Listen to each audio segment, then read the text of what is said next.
Hello, everybody. Welcome back to the NBA Front Office YouTube channel. Make sure you do subscribe and don't forget to turn on those notifications as well. We appreciate all the support that we've gotten. Make sure you help us keep growing by subscribing. Oh, and don't forget to like this video in addition. Now, we've got a few things to break down today. Some craziness going on the free agent market in regards to point guards.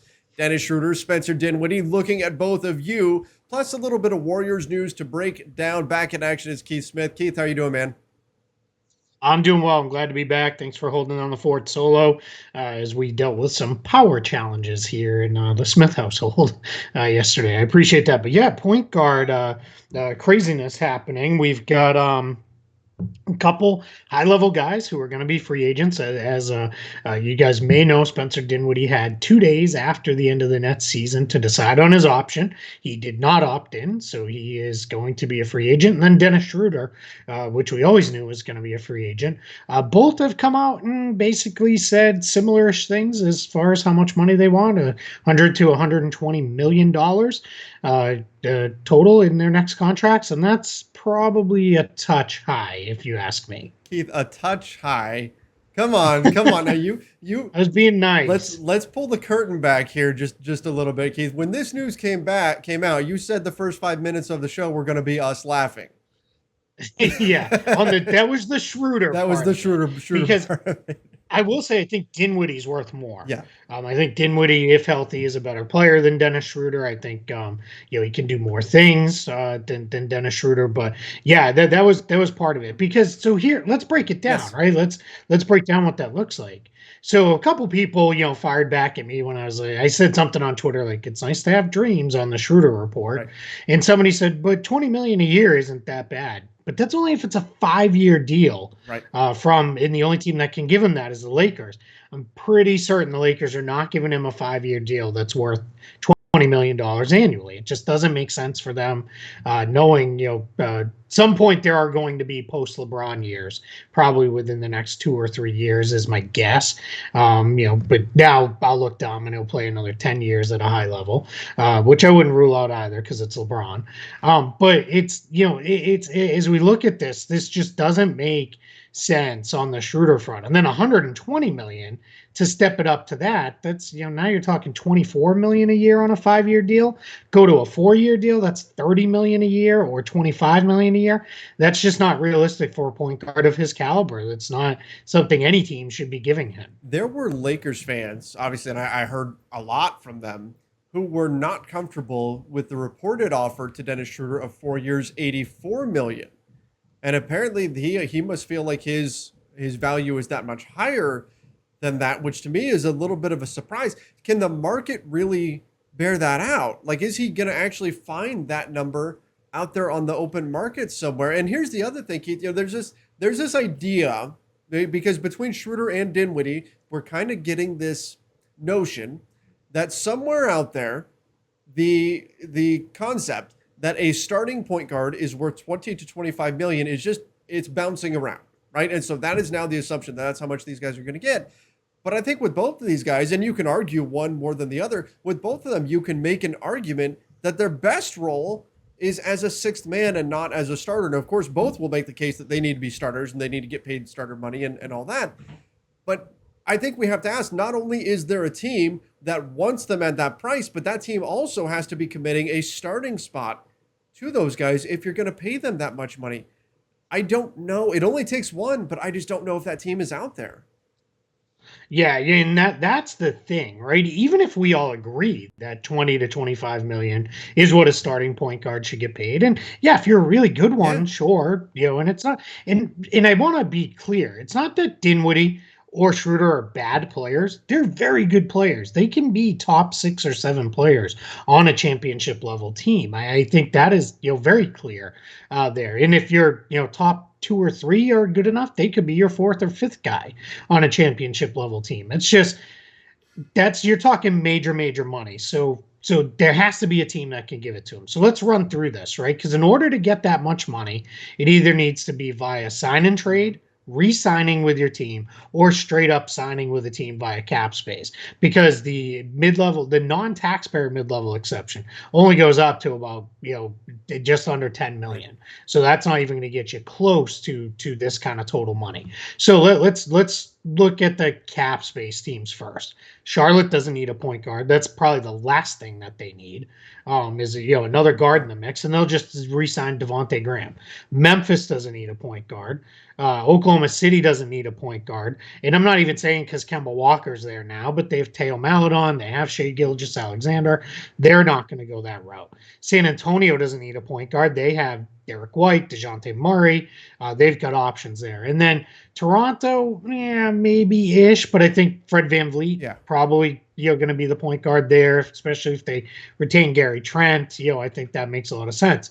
So that leaves of the cap space teams, the Knicks. Okay, they fair. Need one. Yep, 100% fair. They need a point guard.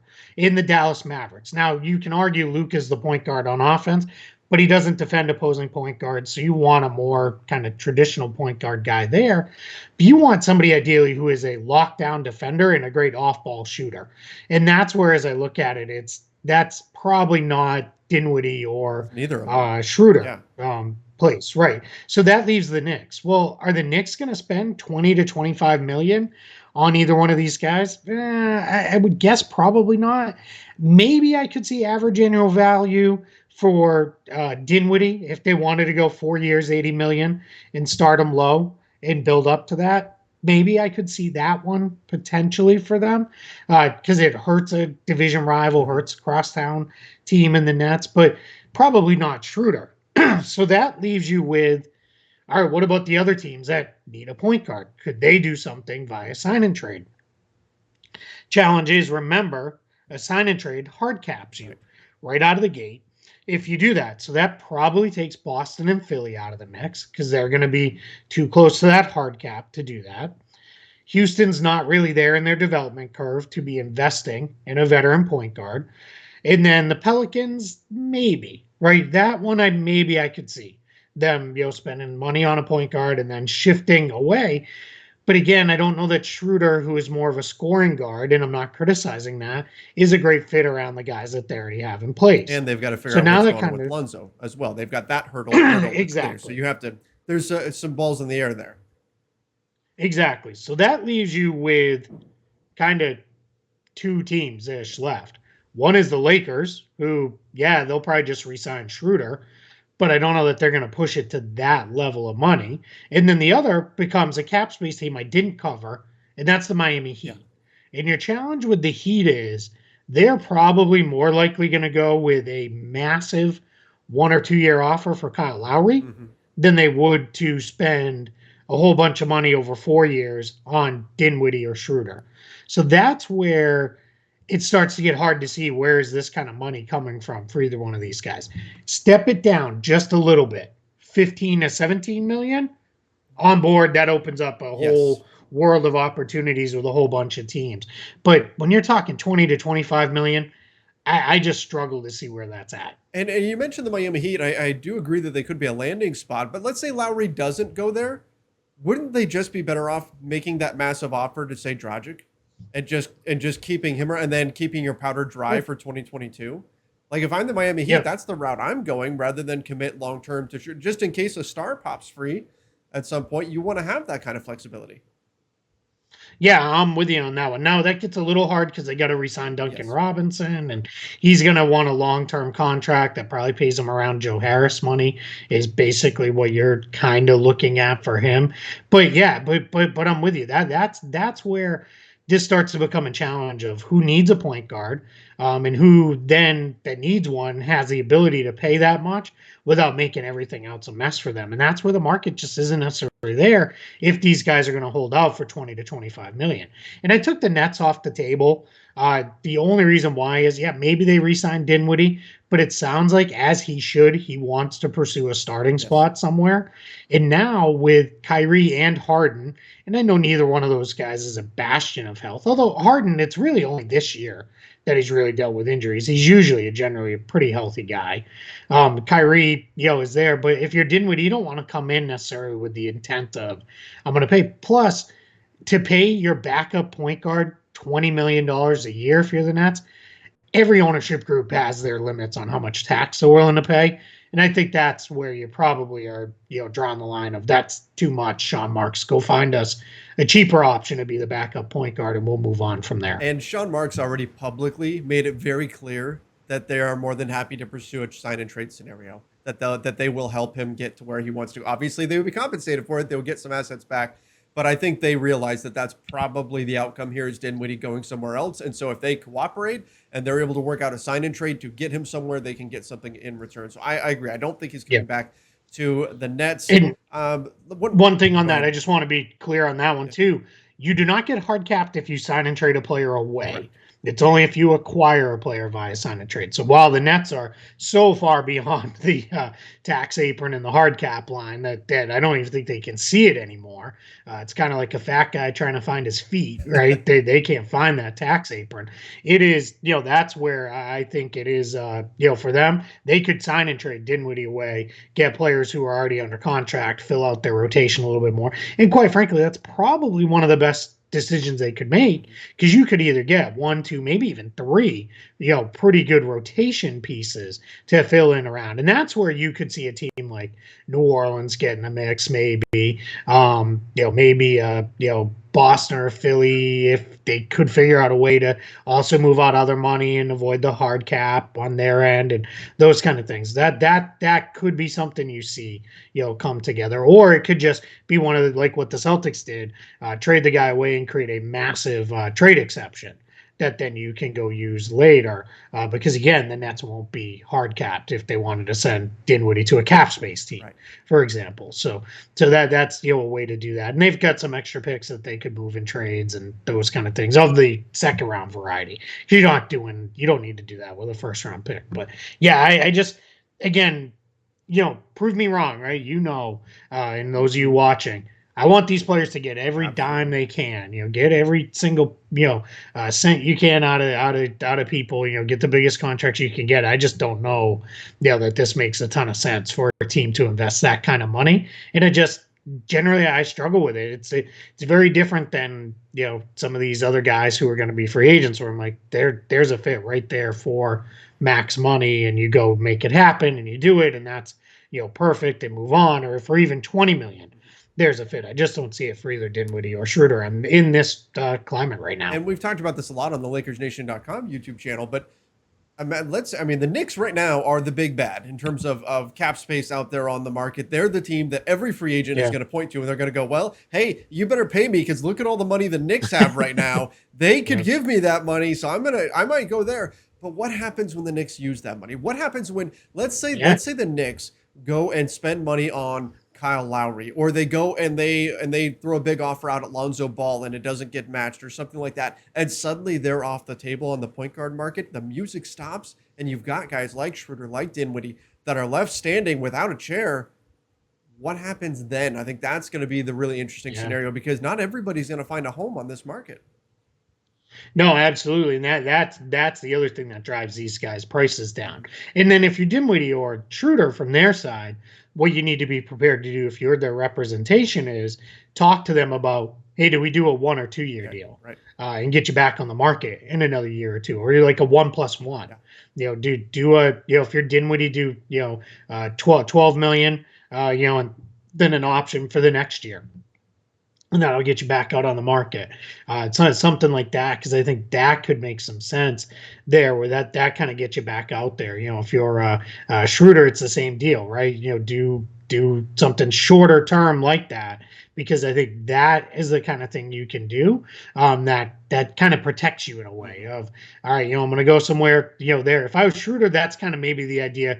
I might even be throwing the Lakers way of, hey, I'll come back, 1 year, $20 million. That's fine. You can pay a player almost any amount for 1 year, and it's not going to really hurt you unless it puts you in a position where you become hard capped and that becomes a whole mess. But for the Lakers, they're not going to likely be in that spot. So, if you pay him and bring him back for 1 year, $20 million, the other thing is too, he would have the right to block it at that point, but that becomes a pretty nice trade piece if you wanted to do it down the line. If you could get him to go through that, which I know Laker fans are very familiar with the whole idea of this guy can block a trade after what umpteen years it feels like of Devin Contavious George, Caldwell-Pope.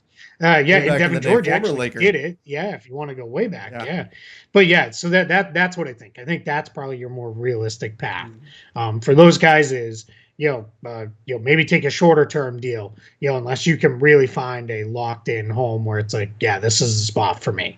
Okay, let's get into some of the news that broke yesterday. Actually, right after I put out the video breaking down the because this is the way it always happens. Right after Yep. I broke down the whole idea of somehow getting Pascal Siakam to the Warriors using James Wiseman, using maybe the number 7 pick in the draft, working out how that can all go down salary wise. Then we find out Kevon Looney picks up his option for next season at just over $5 million. Was that a smart move? And are you surprised at that decision by Kevon Looney?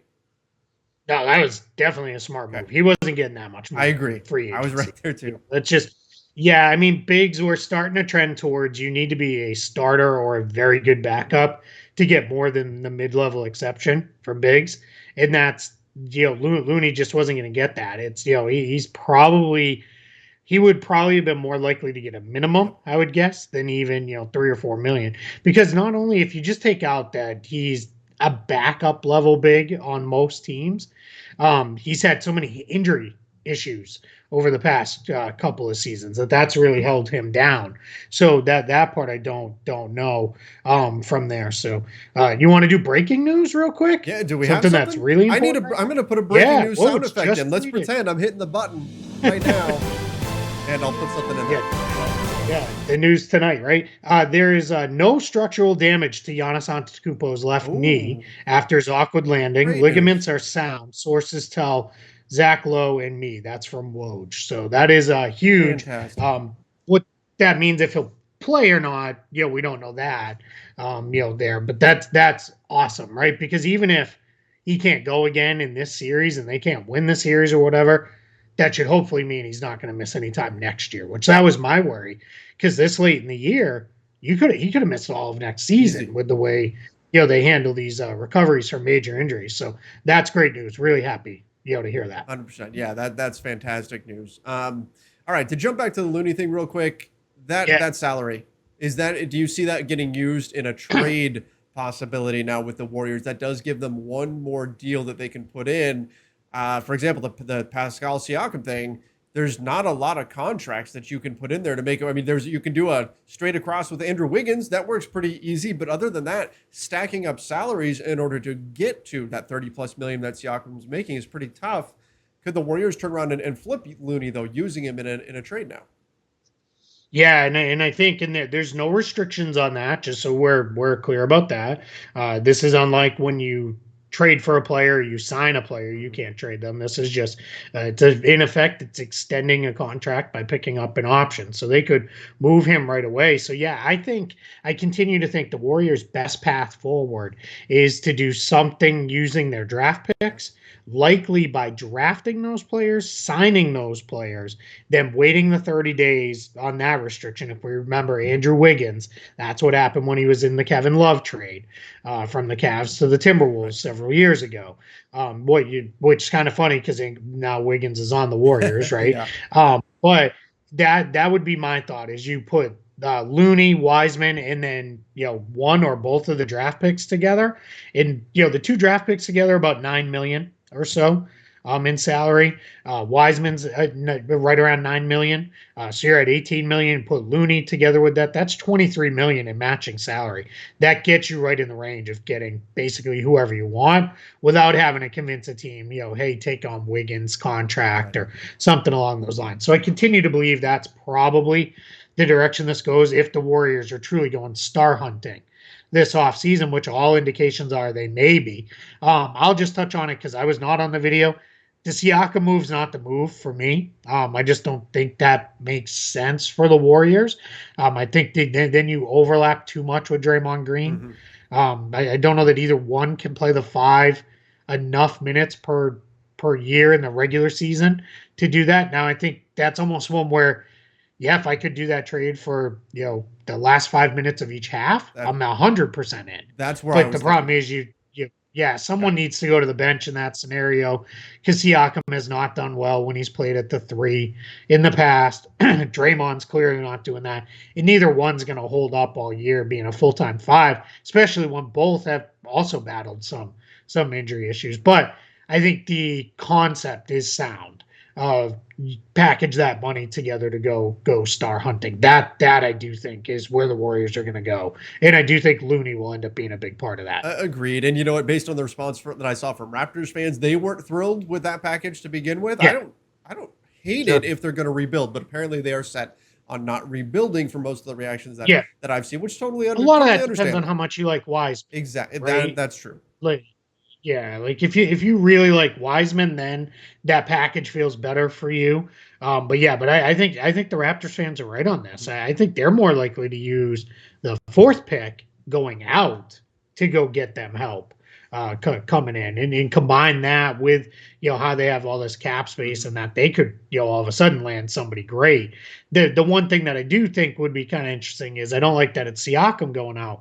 Wouldn't mind them getting Wiseman because I think a big is what they really need. But I'm starting to wonder if maybe Evan Mobley is there for them. I know we'll do draft stuff more, but it sounds like he's maybe a little cooler than Cunningham, Green, and potentially Suggs. I think it's Cunningham and Green are starting to separate themselves a little bit as the 1-2 at the top of the draft. Then we'll see, with Mobley. And if I was Toronto, if I felt like, hey, I can sit tight and get Evan Mobley, I'd probably do that and just, do sit tight and go get him and, figure it out from there, unless you really think the Cavs are going to jump in. But we talked about this in our lottery fallout episode. Cavs already have Jared Allen. That seems like that traded a first to get him. That gets a little messy there. But yeah, I mean, it's the good thing is there's a lot of intrigue right at the top of the draft, and we love that. Yeah, absolutely. It's going to keep things really, really interesting. And of course, if he does fall, maybe that's something that can happen. And like you said, it feels like that's the way things are starting to trend, that he's the guy who's slipping in the draft. So maybe they're able to get Mobley over at the fourth pick for the Raptors. But in any event, the NBA offseason continues to get closer and closer.